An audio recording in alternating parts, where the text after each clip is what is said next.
tundsin, et ma olen nagu taustatantsija, et mina teen arengu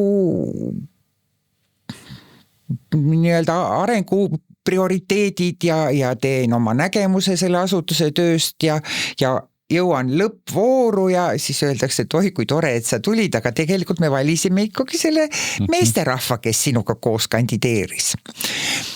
Ei, seda ma ei taha öelda, et nüüd naisena oleks väga, et mind sellepärast oleks tõrjutud, et ma naine olen. Ei, seda minu meelest ei ole olnud.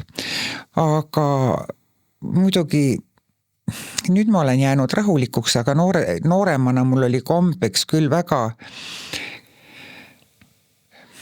oma arvamus väga kiiresti välja öelda ja võib-olla mitte alati niisukeses sõnastuses, mis kuulajale oleks olnud vastuvõetav. Et siinkohal jah, on kasulik enne mõelda ja siis öelda, mitte enne öelda ja siis mõelda. Üks suu, kaks kõrva, eks ju? Jah, see on asi, mida tasub nii noortel kui vanadel meeles pidada. Aga ja siis ma tundsin, et tegelikult see erasfäär tervishoius mulle ei ole ka väga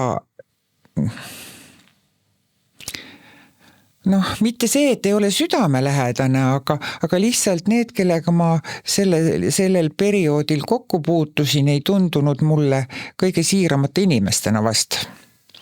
Ja siis, kui mind kutsuti tegema jälle ühte uut asutust, siis ma olin nõus. Nimelt kutsus Tallinna Sotsiaal- ja Terviseameti juht mind enda juurde ja ütles, et on vaja teha munitsipaalperearstikeskus. Ma ei ole väga suur perearstinduse austaja olnud algusest peale, sest mulle tundus juba siis, kui seda perearstindust rajama hakati, et lõhkuda ära polikliinikut, teha perearstidest füüsilisest isikust ettevõtjad ja anda võimalus igal inimesel vabalt perearsti valida ei saa olla jätkusuutlik. Ega ei olegi, sest et kui arste hakati valima, siis juhtus nii, et ühes perekonnas võis olla 4-5 perearsti, mis tõi kaasa selle, et perearstid peaaegu kohe loobusid koduvisiitidest ja perekonna probleemid hajusid erinevate tohtrite vahel ära, nii et on nagu on ja nagu ajalugu näitab, et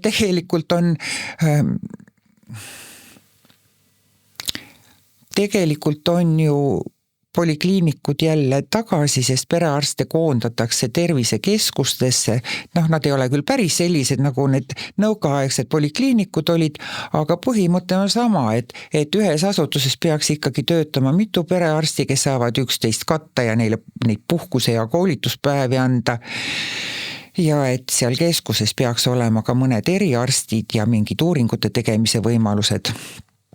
Et tänapäevaks on see asi jälle paika loksumas, ainult et perearste on hästi palju puudu Eesti riigis, nagu me kõik teame.